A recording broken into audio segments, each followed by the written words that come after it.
Hey, it's Damon. I'm checking in because it's an exciting time here at the end of this 15th season of the Who Am I Really podcast, because this episode marks a bit of a milestone. After 7 years of speaking to adopted people, birth mothers, and other influential participants across the spectrum of adoption, this is the 250th episode of the show.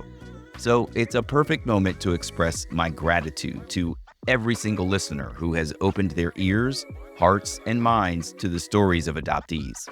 I want to thank every guest who has come forward to share their adoption journey, including their pain, joy, anticipation, unmet expectations, fulfillment and disappointment of reunion, and the surreal synchronicities that make up the adoption experience.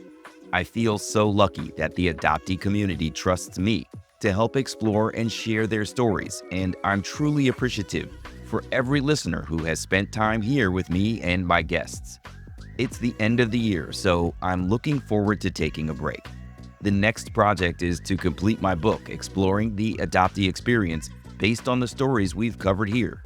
With 250 episodes completed, I basically have a research cohort of adoptees and their experiences. When you listen to the show, you get a series of stories individually. My goal is to synthesize my lessons learned, like the various elements of growing up in adoption, the triggers and catalysts for our adoption and reunion experiences, how the attempt at maternal and paternal reunion goes, how we share the reunion journey with our adoptive family, and so much more. I've put every single transcript into one Word document. It's 4,180 pages long with over 2 million words. It's the primary source of my research into the writing, and I can't wait to dig into this work with more intense focus. So this will be the last show for this season. I'm going to take a long break to get this done, sharing my progress along the way. And I can't wait to bring you what I've learned from this collection of adoptee stories. If you want to stay up to date, go to whoamireallypodcast.com/book2 to stay in touch. Okay, are you ready? Let's go. I was like, oh, I'm adopted. Like having a baby, like grow and go through the whole experience, that made me stop and say, now, how in the world could a mother give up a baby that they lived with, basically? How in the world could that happen?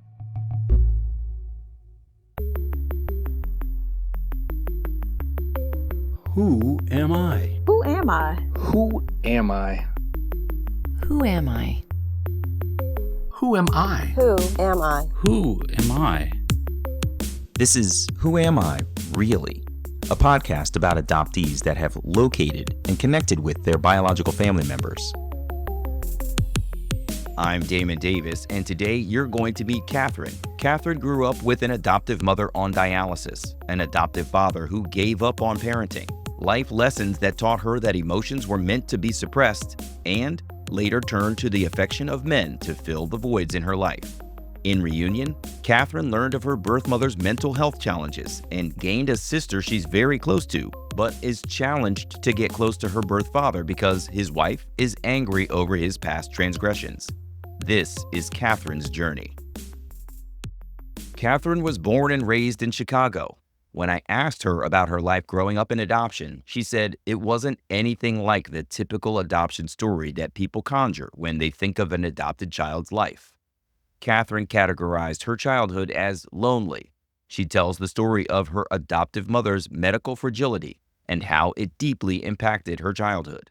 My adoptive mother was disabled and she had kidney disease. So she went to dialysis 3 times a week, which is why she couldn't have children. My adoptive father had a high school diploma and he worked as a pharmacy tech. And so it from the beginning like shatters this. You think about adoption as plucking somebody out of one situation to be in like a better situation, but that actually, as I reflect, I don't feel like that's what happened. I was born in the 70s and I'm not sure that in Chicago that they were being really selective about who they chose as adoptive parents. So Mm. that was, yeah, I was an only child. It was just me. You were only child. So Mhm. for anybody who doesn't know, can you describe what it's like to live with somebody who goes to dialysis multiple times a week? So, as a child, I would go with her. So, I'm literally sitting in the unit with her 3 times a week. And it was so just normalized for me that one time I even asked her, like, when am I going to be on? Like, when do I start this thing? Mm. And she had to tell me, like, everybody doesn't do this. It's just me. So, that's how normal it was for me. I just thought, okay, when I grow up, I'm going to have to do dialysis. So, how do I get prepared? Eventually, though, I couldn't sit in the unit and I would sit outside for 4 hours and wait, not outside but right outside the door. And I would just wait for her to finish. And that was my life. My mother didn't really work. So that's what we did until I went to So school. 3 times a week, 4 hours at a time, for it sounds like as long as you can remember, Yeah. your adoptive mother was going to dialyze. And tell people what dialyzing is, just in case they don't know. Yeah. So you are hooked up to a machine and it's literally purifying your blood. So they take the blood out, goes through a machine, and then it puts the blood back into your body because your kidneys can't do it, which is something that your kidneys would help to do is to purify your body. So that was her experience and that was my experience too. So this is an external artificial kidney function cleansing the Right. blood so that she can continue to live with some level Yeah. of normal function throughout her life. Do Right. you this from your earliest memory, this is what was happening? It wasn't like she was okay when you were adopted and then suddenly this became a new normal, or this was what it was the whole time? No, this was my mother, and this was my experience with my mother. The reason why she had to adopt a child in the first place is because she was born with one kidney, and then that kidney failed. And that happened before I was even Mm. conceived. Yeah, and then she got married, and due to that, like back in the day, today you can have a baby with one kidney or no kidney or a kidney transplant because we've advanced. But back then, I imagine it was very unsafe. Uh, And yeah, and so but she wanted a child, so she adopted yeah. me.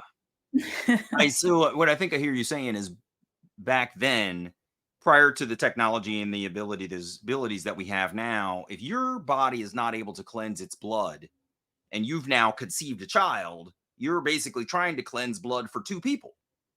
Yeah, like it's putting too much I stress on got your body. you. Yeah. So Mhm. even after dialysis, I'm saying it like, yeah, so she just got her blood cleansed. But even afterwards, she would be super tired. It's a tiring thing to have to do. Yeah. Sometimes she would just rest the rest of the day. So So you've sat there for 4 hours. She's been there. So you've been separated. She's in the room with the machine. You're outside in the waiting room. She's yeah. done. I presume your dad would come pick you up, take you home, and then she would rest. Still weren't necessarily with her for basically, it sounds like most of the day. Damon, this is the first time that I've ever processed this way. And you're right. So now when you say it that way, that's exactly what happened. Yeah. So 12 hours out of the week, this is what she's doing. And eventually I can't be in that room with her. And of course, eventually I'm in school. But even when I got to like high school, I would have to leave. I wouldn't go home. I would go to Northwestern Hospital and sit and wait for her to be done. Yeah. Would you do your homework when you were in the waiting room? Is that Yeah, I would read. I would go to the cafeteria and they all knew me. I would go to the cafeteria, eat some food, and hmm, come on back up and do all curious child things, ride up and yeah, down the elevator. as much as you Cause could no, do for a child who's sitting in a dialysis waiting room, like that's really cause no one's babysitting me. I'm just interesting. there. Yeah. Interesting. Did you Yeah. feel like that you were being watched over by those folks, the staff, the community that were there because you were there so frequently or anything? Not really, because they're there doing their job. Do Yeah. you know what I mean? Yeah. We're talking about nurses and doctors in the unit, and then of course, like the cafeteria or Got something their like that. own jobs to do. Yeah. But no Mhm. one's, "What's Kathy doing?" No, there's, "Okay, hey, how you doing?" Yeah. Yeah. Yeah. Good to see you. And then they're off to Right. their job. Yeah. Really Yeah. interesting. I'm just trying to Yeah. piece together what your childhood was like because it sounds like you were dedicated to your mom. You went there, Sure. sat Yeah. there. I didn't have a choice. And why is that? You couldn't just go home like latchkey kid? I was a latchkey kid. So Mm-mm. after school, went home. You couldn't do that. No, my parents were very protective of me. I didn't ride so I grew up in Chicago. It's common to ride the L or ride the bus or something like that.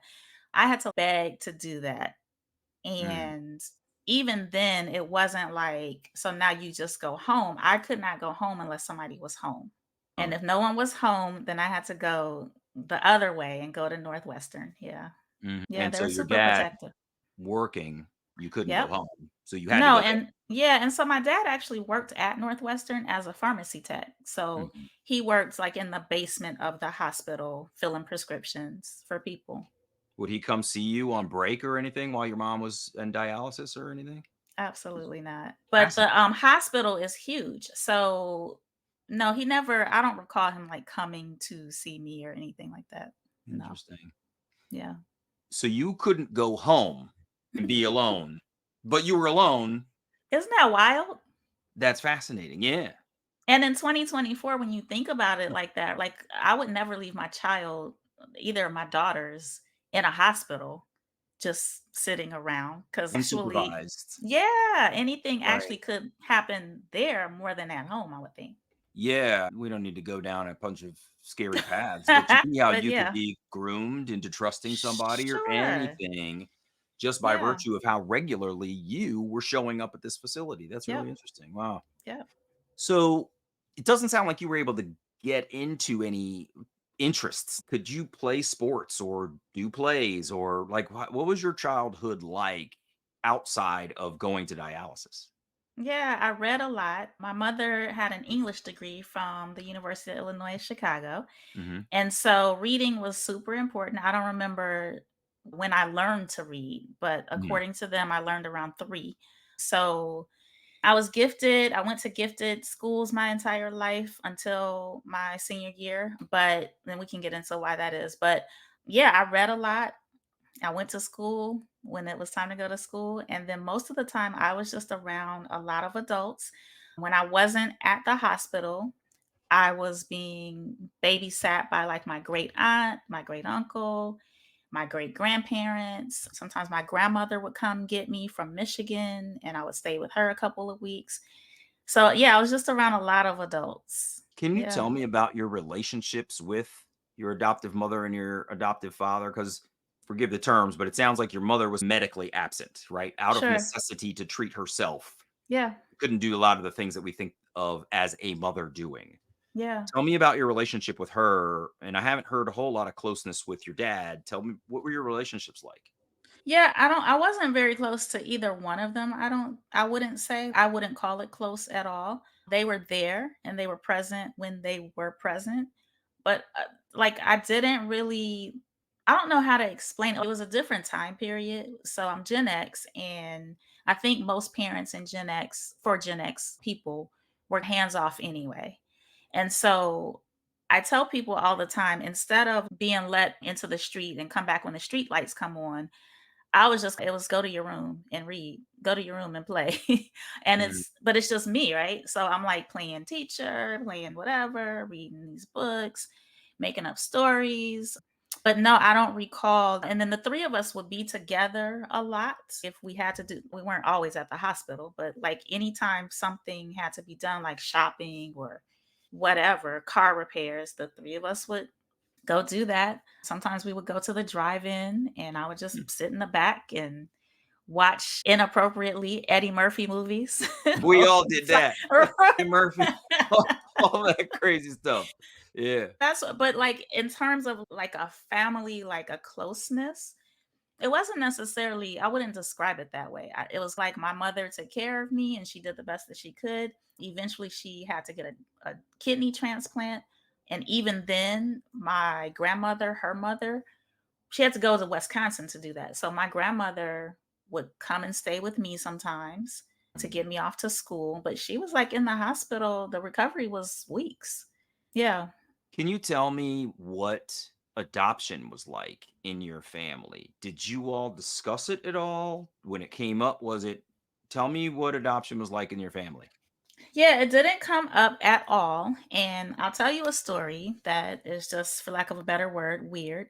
So one day when I was about 10 years old, we had, like I said, I'm a reader. My mother had an English degree. So there's books all over the house. And one day I was looking on the shelf and I found this book and it's called Why Was I Adopted? And I'm reading the book and explaining adoption. And again, it's the 70s. So it's, oh, where did you come from? Everybody comes from somewhere. It talks about all the famous people who are adopted, like Gerald Ford. And it means like adoption means that you're super special and basically your parents couldn't take care of you. So now you have another mommy and daddy. And isn't that great? That's the sentiment, right? So I'm reading this book and I was a super sensitive child. Now I know that was just a high anxiety. Would cry about every single thing, super empathetic. And when I get done, I'm like just boohoo crying. And my mother is like standing in the corner and she's, what's wrong? And I said, somebody like gave their baby away and gave it to like some other people to raise with strangers. Who does that? It's like, this is a terrible story. Yeah, how could this happen to some other child out there? And I'm Right. like, I feel so bad for these people. And so she's like, you shouldn't feel bad because you're adopted. And I was like, what in the world are you talking about? In the world. And then she's like, don't cry about it. She was like, there's no reason to cry. So I took my little self to my room and boohoo cried, and we never talked about it again, Never. ever. Really? Say it to you. Do you feel, I know you were 10, it may be hard to recount, but did it feel as chilly as you just said it right now? Yeah, it did. It absolutely did. And it felt so. I've had a lot of time to process all of the things. And what I've learned is that my mother had to suppress a lot of emotions to be able to live the life that she lived. And I think that kind of got her through, that she learned that from her own mother, who also had to suppress a lot of emotions to be able to do what she did. My grandmother right now is 98. So she's seen a lot. And she likes to tell people, from Money, Mississippi, which is steps away from where Emmett Till was murdered. So Oh, she's seen and experienced a lot. They tried to pass that down to me. And so I had learned at that time, you learn as a child, okay, so it's not okay to cry and it's not okay to feel sorry for yourself. so buck up, right? That's right. Interesting. Interesting. Yep. So what you're saying is the traumas that they had endured and learned to put a callus over and keep it moving, they were trying to teach you to do the same thing. Absolutely. I see.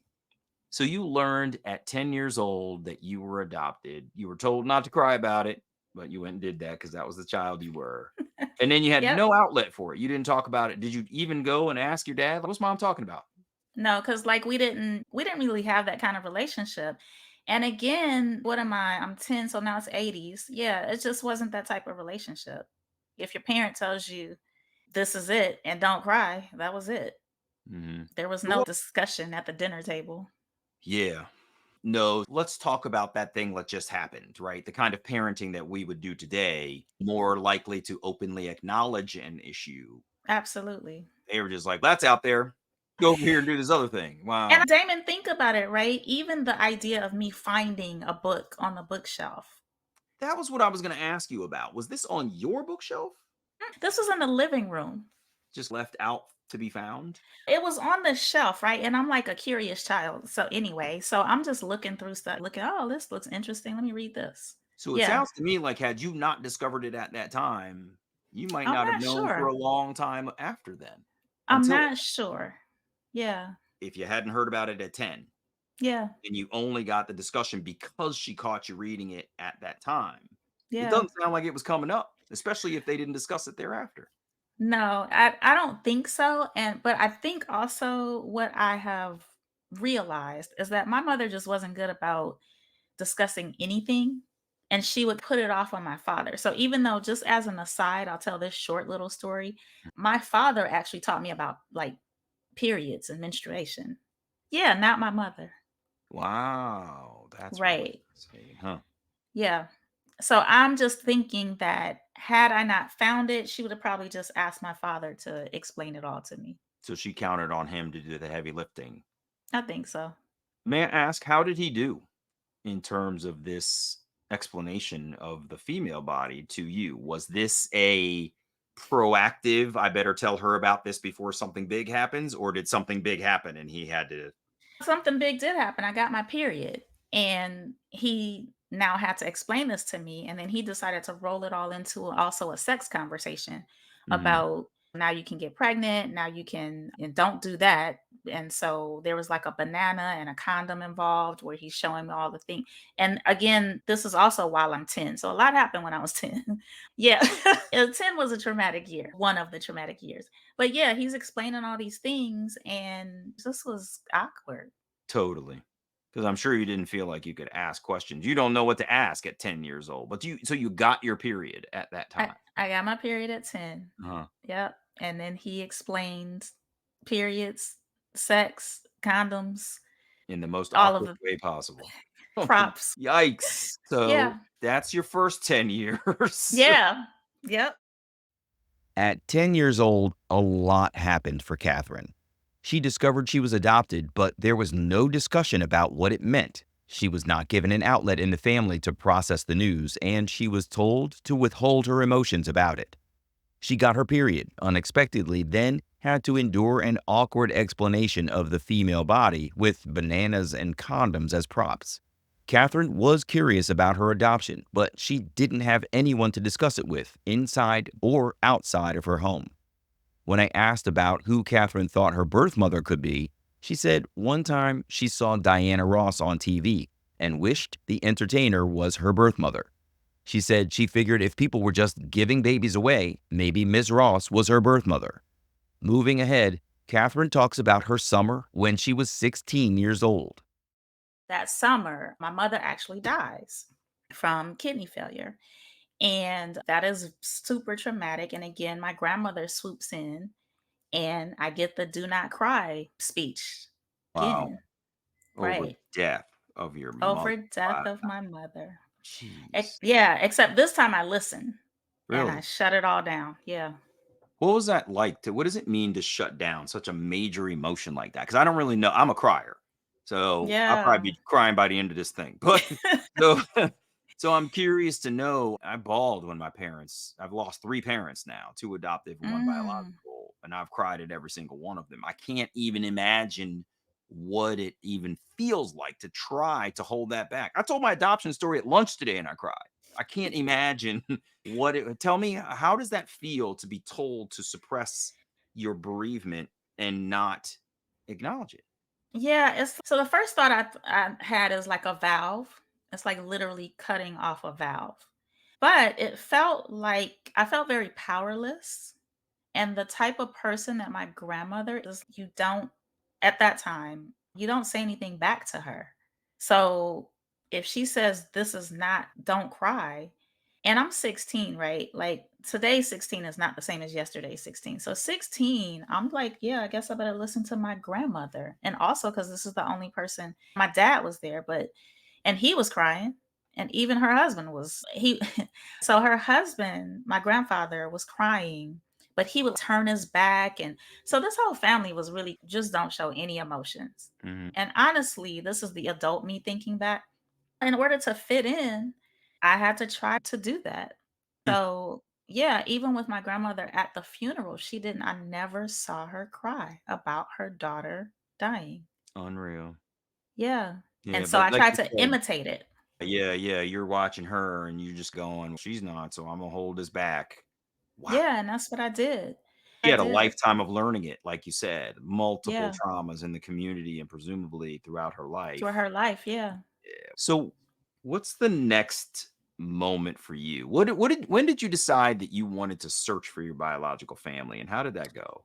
So one more trauma, Damon. So the year after my mother dies, my Mhm. adoptive father gives up his parental rights in the courts. I'm 17 and sends me to live with my grandmother in a totally different state Your adoptive father relinquished his parental rights to you.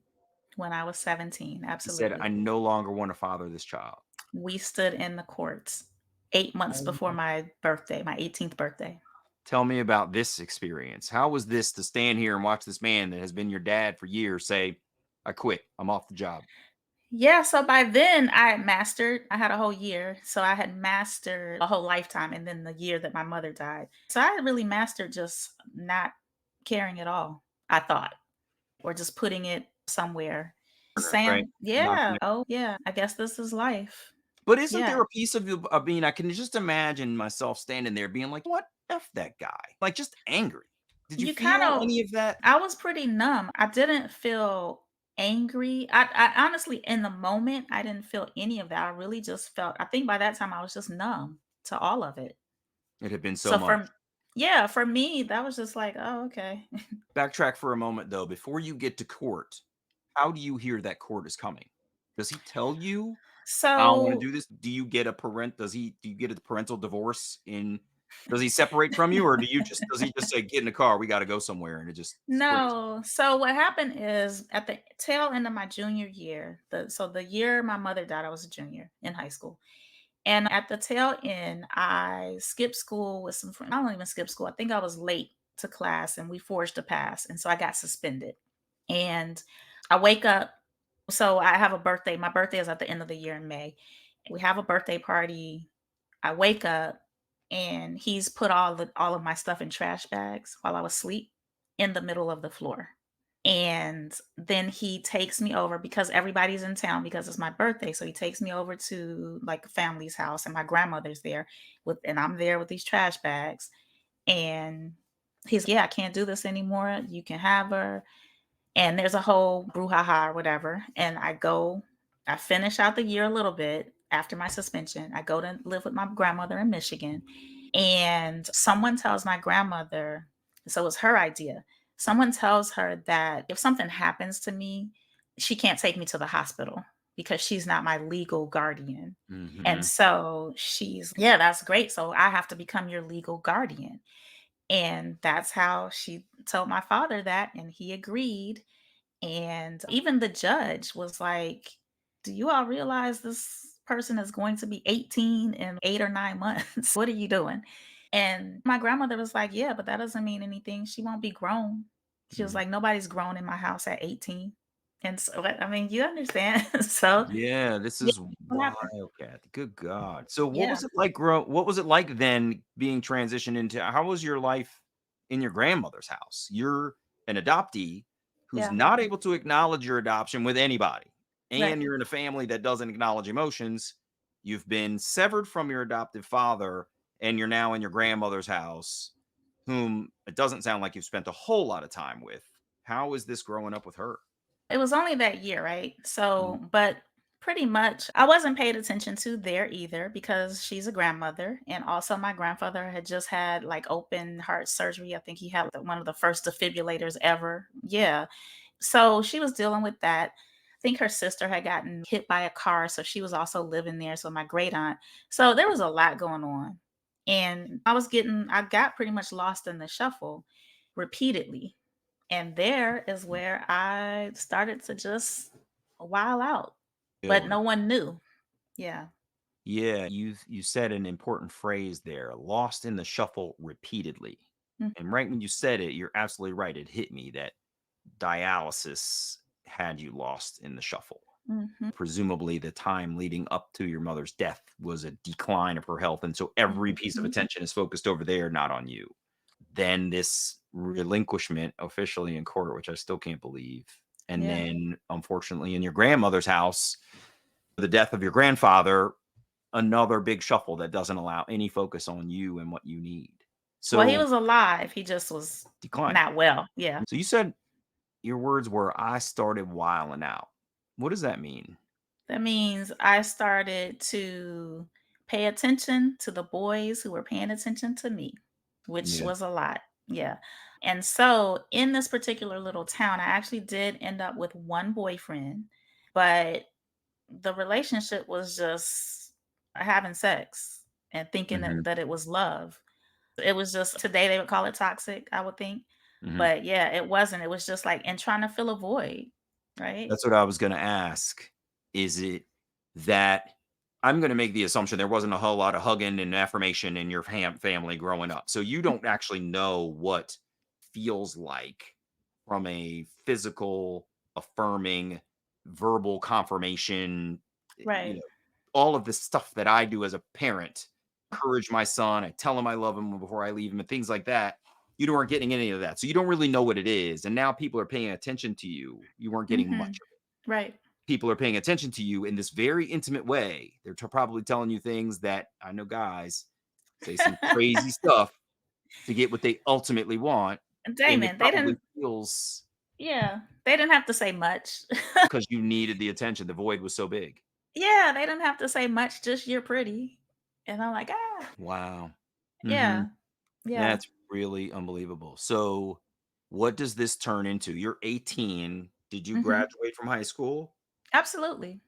And then, but now you're left, sounds like almost to your own devices, and you are wilding out. What So happened? I will say this. So my senior year, I attached myself to this boy, and we're a couple the whole year. And the relationship, I'm calling it love. I'm 17, 18 years old. And like I said, it was just a lot of sex. I graduate. I do go to Western Michigan University, and that's 45 minutes from my grandmother's house. So, one thing I do say, and I like to acknowledge, my grandparents did, like, financially, did all of the things. I didn't have to worry about anything. They paid for undergrad. But while I was an undergrad, things just got exponentially worse. Of my me acting out, is what I'll call it, me seeking attention from men. It was just, I would say, 10 times worse in undergrad.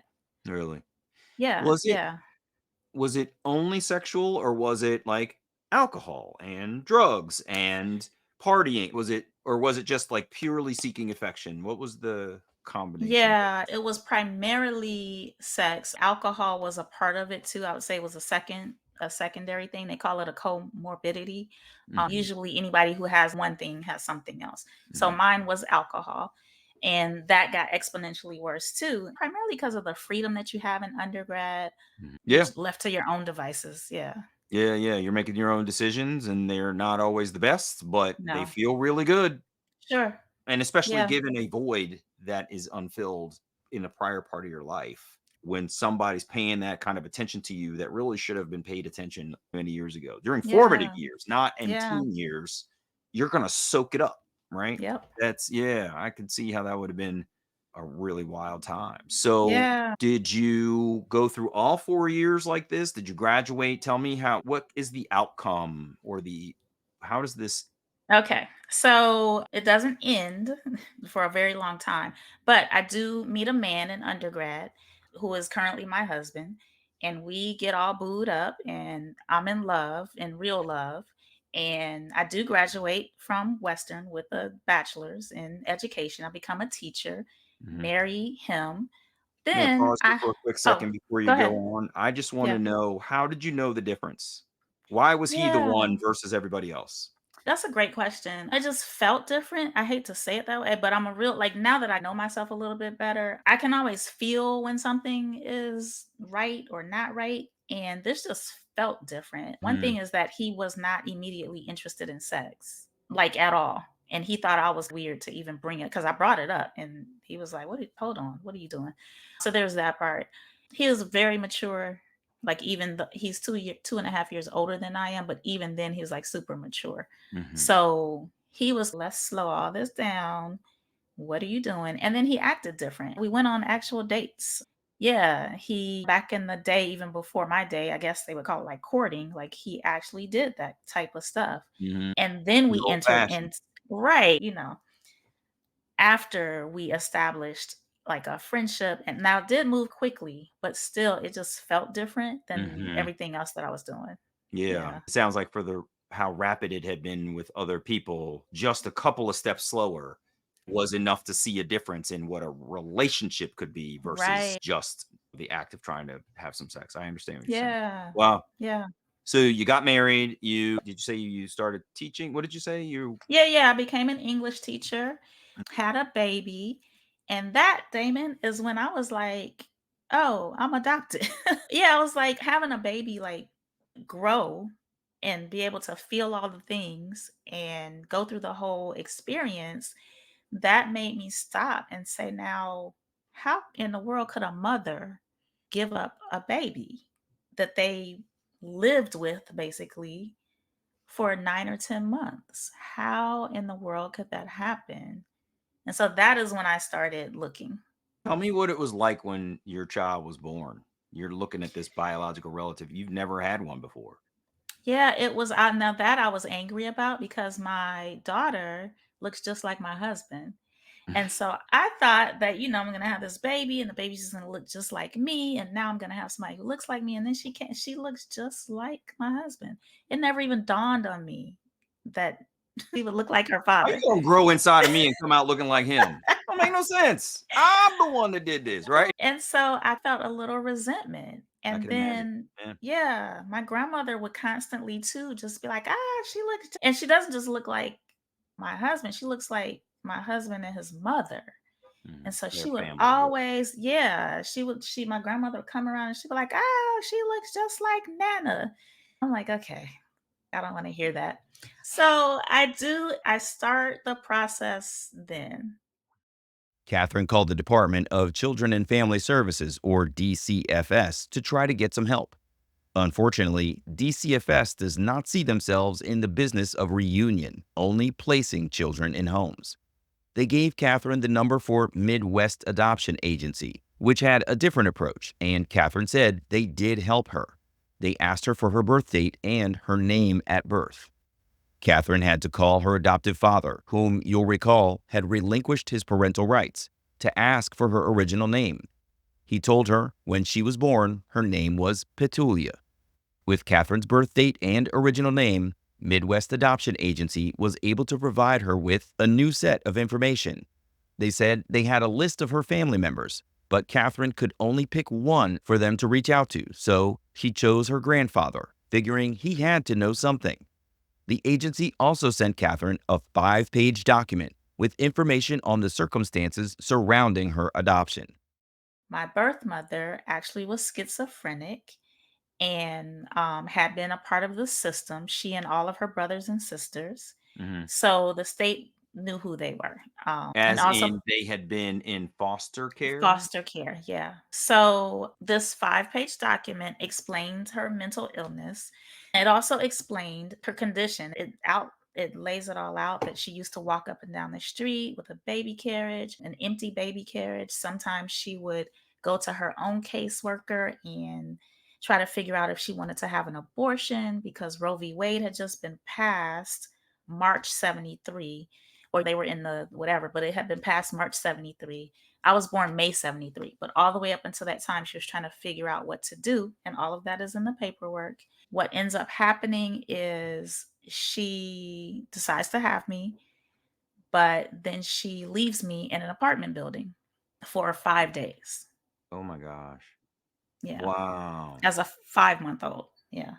So she gives birth to you, keeps you for 5 months, and then just gives up and leaves you in an apartment building. It sounds like it.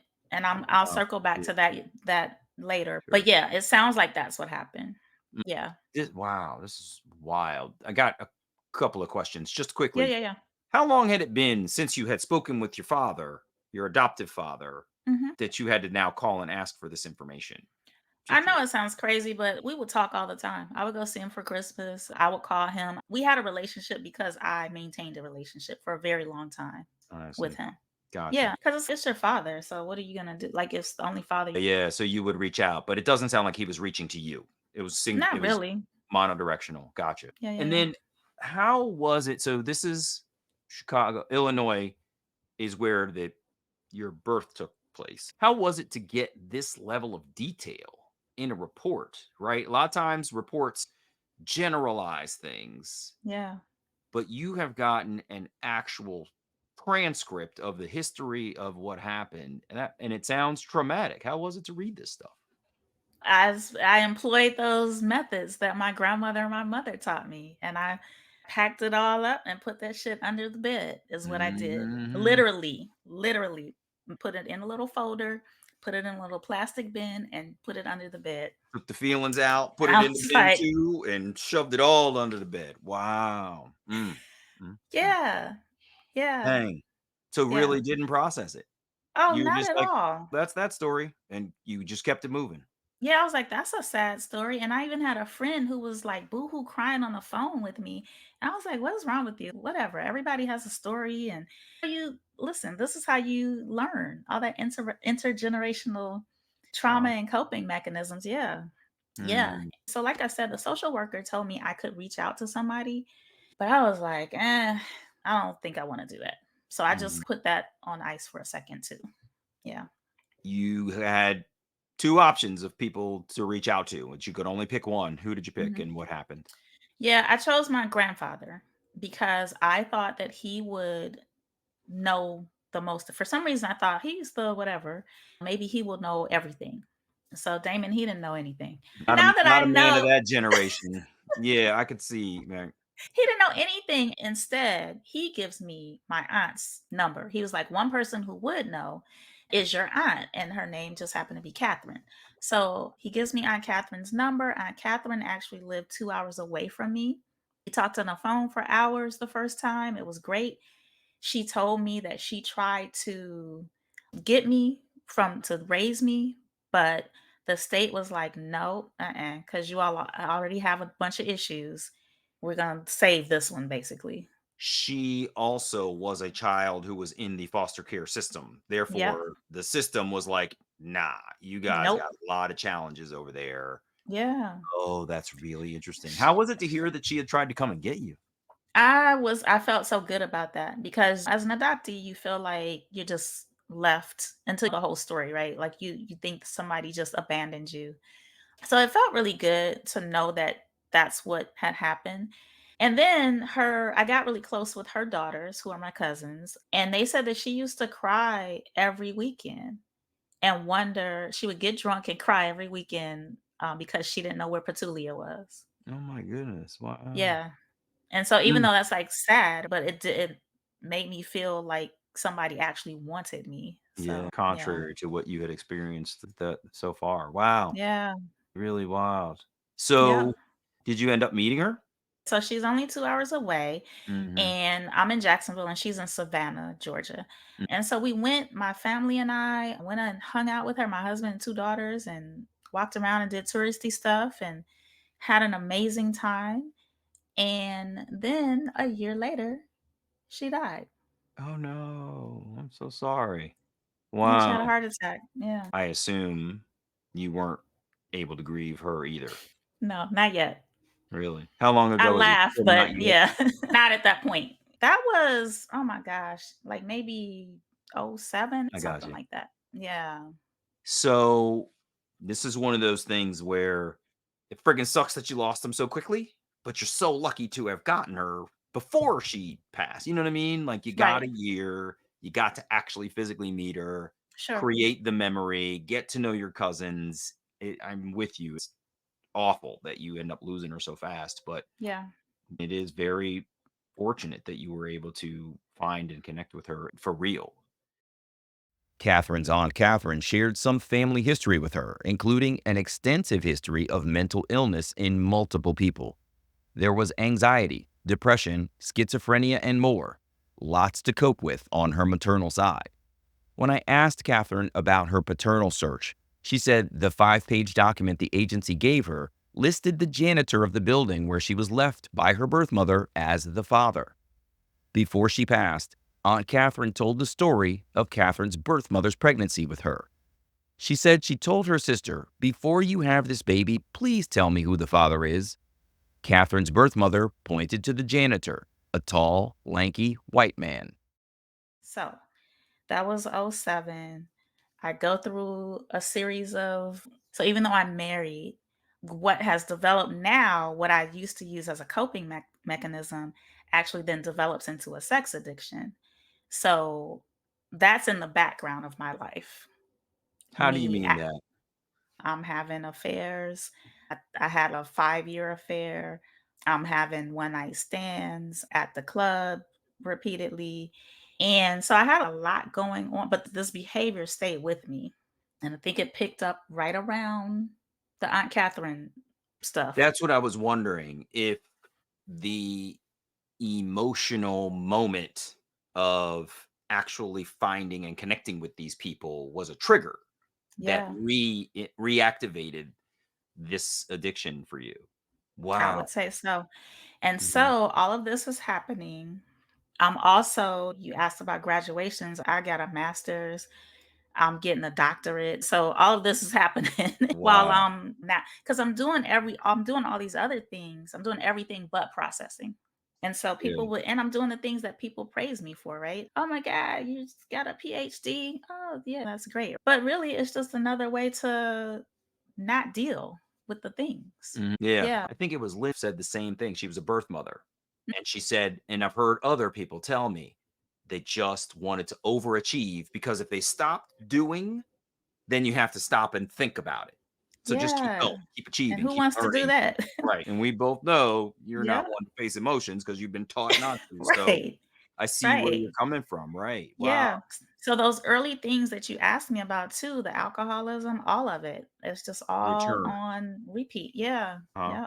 So my original question was about your paternal side. Oh, yeah, I'm getting to that. Okay. Okay. So my point was I'm doing all these other things. I'm just like I'm not thinking about those people because I yeah, see. yeah, yeah. You got the maternal piece and you're doing all this other stuff. There's just no room to bring in another reunion Yeah, attempt. who I got cares you. about that? And I then I don't need another sad story to ignore. I was done. So around 2014, I end up having this super rock bottom moment, and I'm not going to tell you what it is because I have written about it, and you got to take the journey and get there with me. I So I understand. have this rock bottom moment, and that's when I finally am like, oh, I have to figure out what in the hell happened here. Like, how did I get here? Because I was 42 years old by then. And I'm like, how did I get here? And it feels like I'm still 16 doing Mm, the same sick things that you do that I was doing at 16. How mhm. did this happen? So I start this process of figuring things out. And all these flood of things come back, including a flood of emotions. So when you're asking me, did you cry at this point? Did you cry? All of the things I didn't cry about, I cried It just finally. came flooding out. Yeah. Really? Yeah. And I figured out, I was like, oh, I'm not just sad about all the things that we've just talked about, like my mother dying, my father relinquishing his rights, being sent to another state, whatever, this adoption, all of the adoption things. I actually had to admit too that I was angry that I was an adoptee. You had never really admitted that anger before. Wow. Yeah. So you hit this rock bottom time in your life. How do you recover from it? Who helps you? How do you get help? What's the next step? Yeah, I helped myself. And so I end up just reading a lot, processing information, reading about like anxiety, reading about depression, reading about eventually sex addiction was the last thing that I read about. But up until that point, codependence and how not to be codependent, how does somebody become codependent? I never read any adoption literature, but I wish I would have because what I have now currently, and when I look at those like 7 core issues, like I have all of them. What 7 core issues are you referring to? Oh, there's 7 core issues of adoption, Mhm. and one of them is identity, anxiety. I can't think of the other 5, but I will look that up. You're the first person yeah, I've heard mention these 7 core. That's really interesting. really? Yeah, just do Yeah, a I've Google not search. heard this before. Yeah, they're called 200 7. almost 250 episodes. I've never heard the 7 core before. No That's one really has said that. It's like a I whole can't thing. I will go back and look at transcripts. I cannot remember this at all. This is really fascinating. Wow. Okay. No, look Good at to it. know. As soon as I saw them, I'm like this. No, wow. All of them. Yeah, all of them. Yeah. Like addictions or intimacy problems. I don't know. But when you look Mhm. at it, you're gonna be fascinated. Yeah, yeah. So, but I'm reading about all these things. And then as I'm reading, I'm applying them to my life. And I don't go seek therapy or anything like that because I don't know how to tell my husband all of the things, even though Yeah. some of this he's lived through, but there's a couple of things that he didn't know that were major. And so, and again, going back to Gen X, we're taught to just figure things out ourselves. Yeah. So I figured it out and start a healing journey. And about 4 years into that, so 2018, I get on Ancestry. And I get on Ancestry so I can figure out what part of Africa do I need to go to because clearly I'm Black and I must be from Africa. And Damon, I get on there and there's, whatever, Congo, blah, blah, blah, you're Irish, da, da, da. And then you click on another tab and it literally just says, so and so is your father. Is that what happened to you? I was like, what the hell? Yo, This that's is a so- wild moment. Wild. You're there looking for other information, and this thing is telling you this person is your father, and you're like, "What? I was That is not so here for this." disrespectful. I Right. know, Not at right, all. right, right. We have some important information for you. Prepare yourself and go look Right. over there, right? No, Right. That just would have straight been up. nice. Yeah. The platform is not intended to serve the adoptee community specifically. It's intended to Clearly. serve the general public, and they assume that people know who their biological father is, but there's Right. a lot of people who don't. It's really interesting. Yeah. Yeah, and it's not just adopted. They are Yeah. stirring up a lot of mess. So Yes, you're right. It's not just that's a very good point. so yeah, that's what happened. And I see this person. And so in the book that I wrote, I think I call him Philip. So we'll just call him that. It says Philip is your father. And I'm like, this can't be true. This couldn't be this easy that I just did this thing. So there's also two women listed, and I think they mentioned that they might be cousins or something like that. These two people, these women are your cousins. And so I was like, oh, this can't be my father. These are my cousins, probably my uncle, and maybe he knew my father or something like that. Not because I'm not into science. I don't know. That's not how biology works. Right. Just rationalizing. Yeah. That's what we do. So I reach out to one of them. They never get back to me. And I'm telling my whole adoption story and blah, blah, blah, blah, blah. No one says anything. The second woman, she does respond and she's, oh, let's help you figure this out. Philip is my father. So and so, the other woman is my sister. And we'll try to help you figure things out. And that's when it Wow. clicked. I was like, oh, this man really is my father. And these are my sisters. So we go Mhm. through a whole thing. I found out later that while they're doing whatever, telling me one thing, they're like Googling who I am. Like, Of who course. is this woman? Where did she come from? They tell our father, and he gets on and he apologizes because he says he doesn't know how to use the internet. But he's so happy that I'm here and he's so happy to be my father. And he's so happy he has another daughter and Hmm. all these things. One thing they asked me, they said, is your birthday correct? Or were you born a little early or late or what? I was like, no, my birthday is my birthday. So he asked this because me and his oldest daughter are 2 months apart. Oh. Oh, it's So right. your return has revealed a simultaneous relationship. Oh, yeah. So eventually he's like, I don't remember your mother, blah, blah, blah. And I'm like, okay. And I understand what's going on over here because he got to put out fires over here. Mhm. And also, I look just like him. So it's a big situation. Undeniable. It's not like you Yeah, can say, "Oh, she making that up." Like you're the mirroring is real, so that it has to be acknowledged. I see. absolutely. So he's having to deal with his wife, who at the time, let me see, I was 45. They had been married for 46 years or something like that. So I don't remember your mom, blah, blah, blah, blah, blah. So we're exchanging pictures back and forth. And I send him a picture of my youngest daughter. And he's, oh, she's beautiful. She looks just like your mom. I was like, oh, so you do That remember. mom you didn't remember? That one? That's the one you talking about? What? He did remember. He revealed himself, huh? He did. And so I said, now you can tell me what happened. So here's the story. My mother was looking for an apartment to live. She was fleeing her husband, my sister's father. So she goes to this apartment and she wants to see the apartment, but the landlord is not there. But my father is. So he says, do you want to see my apartment? And she says, sure. And here I am. Oh my gosh. Wow. What a story. That's wild.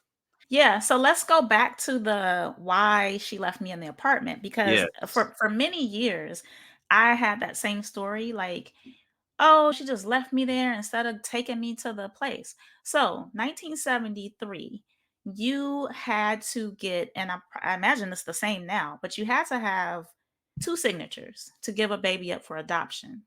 You couldn't Mm. just it couldn't just be her. So she had to have her husband's signature because she was married. But because this was not her husband's child, and I'm sure she didn't want to go through all of that. So she did what she thought she should do. And remember, she is not mentally, sometimes she's here. Schizophrenia, sometimes you're here in the world and sometimes you're not. So I imagine that when she was in her right mind, maybe she just made this decision to leave me there in hopes that somebody would do what they did and find me. And is it your understanding that you were left at the building where your birth father was living?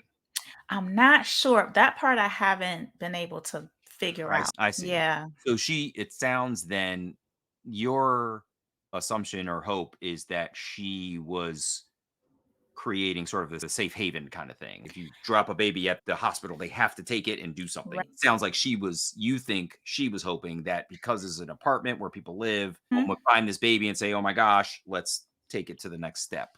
Yeah, that's what I'm thinking. She was thinking Hmm. in whatever state of mind she was in. But yeah, it was 5 days, Mhm. and they said that the janitor is the one who, so that was in the actual report. The janitor is the one who found me. Ah, interesting. But So do yeah, you but end my up meeting your birth father? What I happened? do. Yeah. Interesting, because there's drama in their family. You have shown up as being immediately adjacent to one of his daughters. Yeah. I could see how Both that of could them. have gone very poorly, but you end up Oh, telling me how you got to meet him. so my sister, the one who I'm 2 months apart from, we are the absolute best of friends. I've seen her more in the past 6 years than I have my other family, who is family. We make time for each other. We go on trips together. We've been out of the country together a couple times. Like, it's Really? beautiful.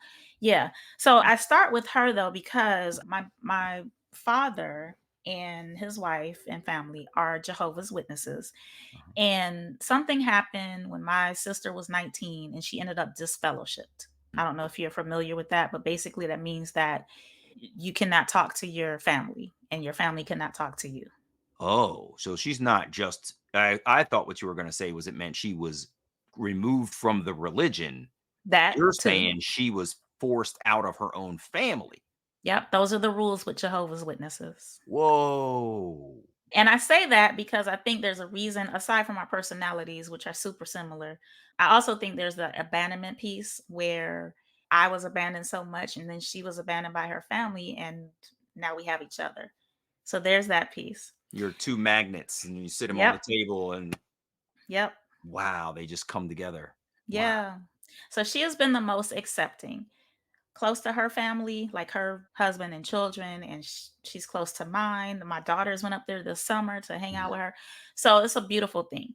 My father and his wife, even after all these years, his wife has a hard time of with course. me.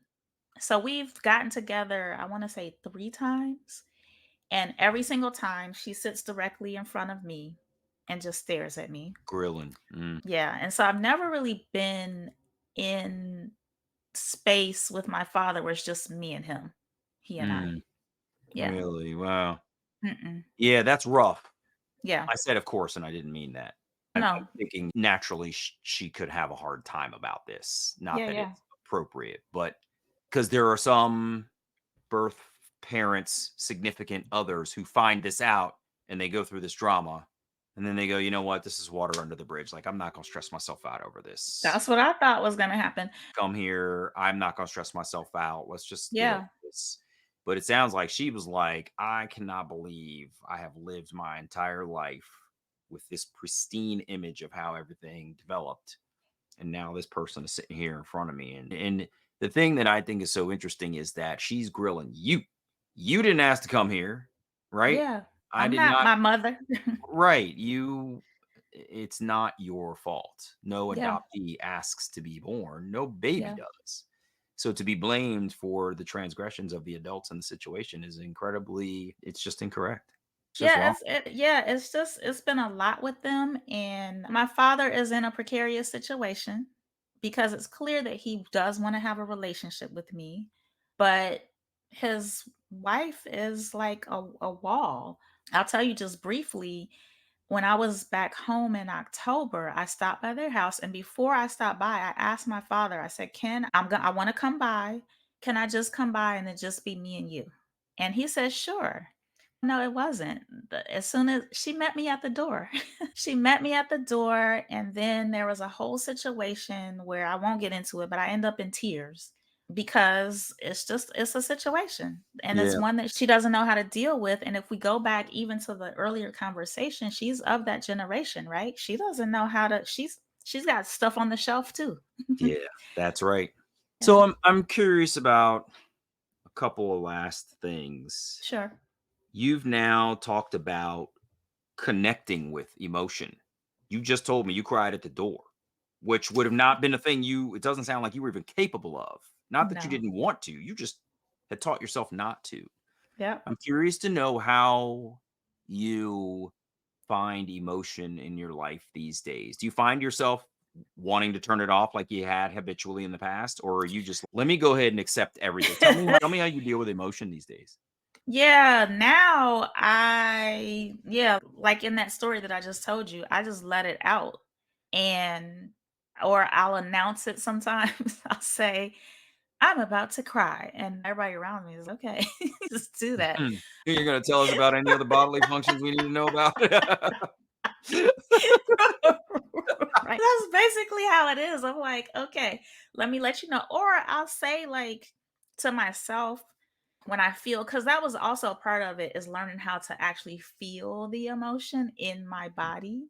Mm. So now I know like anxiety is like in my belly. When I'm feeling a little whatever, that's what that is. Ah, Yeah, sometimes like I got news one time and I was so hurt and it felt like the space around my heart was like constricting. And so I was able to now I'm able to just label it, move through it. Like I don't hold any emotions in.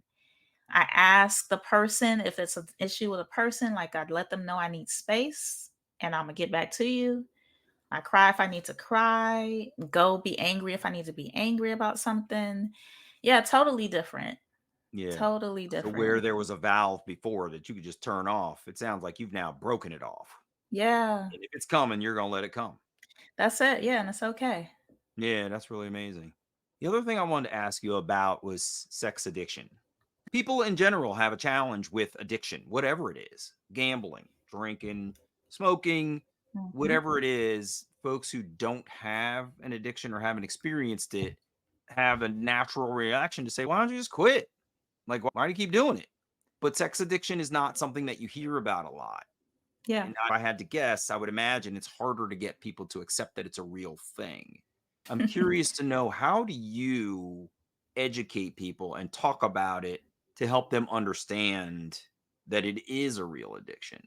Yeah, so a couple of answers to that. The first is that part of my processing when I was doing all that reading and figuring things out, it culminated into a book called In Search of a Salve, Memoir of a Sex Addict.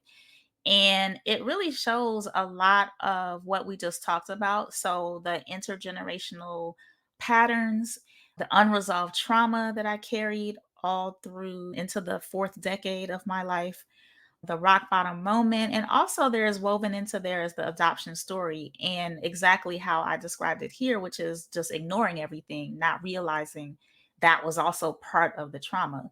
So, I have this book that kind of helps people to understand it so that by the time you get to the end of the very last page, there's no doubt, no, not one person has read this and said, "Oh, you just like sex," or "Oh, you just are a cheater." No, everyone is unequivocally clear that this is an addiction that is similar to being addicted to substances. So, the second thing that I want to be clear about is sex addiction. And, like you said, gambling, we can add porn addiction, food addiction, shopping. Those are all called behavioral addictions. And those are different than being addicted to substances. So, whereas, for example, if I was an alcoholic or a drug user, sometimes people who abuse drugs, they go missing for days or they are negligent with their children. I gave this book to my grandmother, the grandmother I have talked about in this episode. She read it cover to cover, according to her. And among other things, she said, "You were a great mother considering you was out there screwing everybody."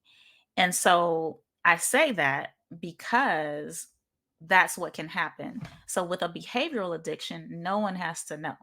You can have a whole like double life, which I don't like the term. I know people understand that term. You can have a whole separate life doing these things and then have another life over here, which is what I had. Because adoptees are very good at disassociating, is what I learned. Mm, It's something that we learn to do early on. Because when you think about it, Damon, like you have to learn to ignore a whole part of yourself or a part of what reality is, depending on your experience, in order to live as an adoptee sometimes. And so I just took that skill and leveled it up and added it to this coping mechanism. And there you have it. yeah, you disassociated from a great many things. That's really interesting. Yeah. Before I let you go, you said I don't like the term double life. Do you have a Yeah. preferred term? How do you term it? I've just been telling people now that I disassociated. And so when you disassociate, that's what it is, right? Like you can literally go be one person over here and then a whole nother person over here. And when I was in, it's called the addiction cycle, that's what would happen. I literally could leave the house and go do something totally different that no one would think somebody who's pursuing a PhD would do. And then come home and be doing things that these people over here would never think I had a whole nother like little family life. I talked Yeah. about this with Dr. Bruce D. Perry, and he was saying that dissociative disorder is something that a lot of people have to cope with. This idea that they detach from Yep. emotional situations in order to cope. It's a coping mechanism, and it's you've given us another example of where that is true. So, Yeah. Dr. Garland, tell us again, what is the name of your book? The name of the book is In Search of a Salve, Salve, Memoir of a Sex Addict. And you can get it wherever books are sold. I did record the audio myself. So exactly how I sound here is how I sound telling this story. People tend to like it. So Yeah, if you don't have time to read a physical book, then that's an option. that's really wonderful. Thank you Yeah. so much for being here. I appreciate your openness and talking about your story. This is really great. Thank you. Thank you, Damon. I appreciate being here.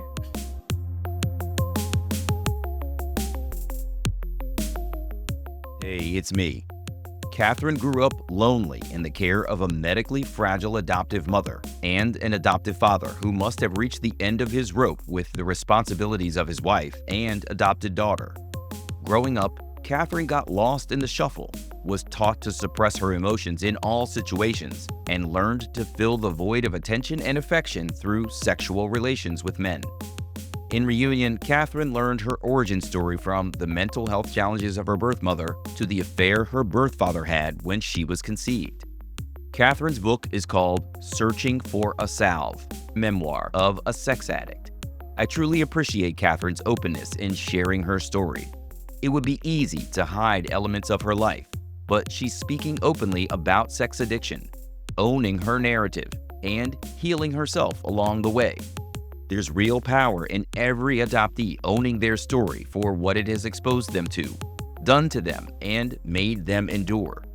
I guess what I'm saying is, before you judge anyone else for their actions, take a moment to try to imagine what they have experienced in their life that may have driven their actions, choices, and addiction. Then ask yourself, how would you have survived what they have endured in adoption? I'm Damon Davis, and I hope you found something in Katherine's journey that inspired you, validates your feelings about wanting to search, or motivates you to have the strength along your journey to learn, who am I really? If you would like to share the story of your adoption and your attempt to connect with your biological family, please visit whoamireallypodcast.com/share. You can follow me on Instagram at Damon L. Davis and follow the podcast at WAI Really. If you like the show, please take a moment to leave a 5-star review in your podcast app or wherever you get your podcasts. Your ratings really do help others to find the podcast too. And if you're interested, you can check out my story in my memoir, Who Am I Really?, available on Amazon, Kindle, and Audible. I hope you'll add my story to your reading list.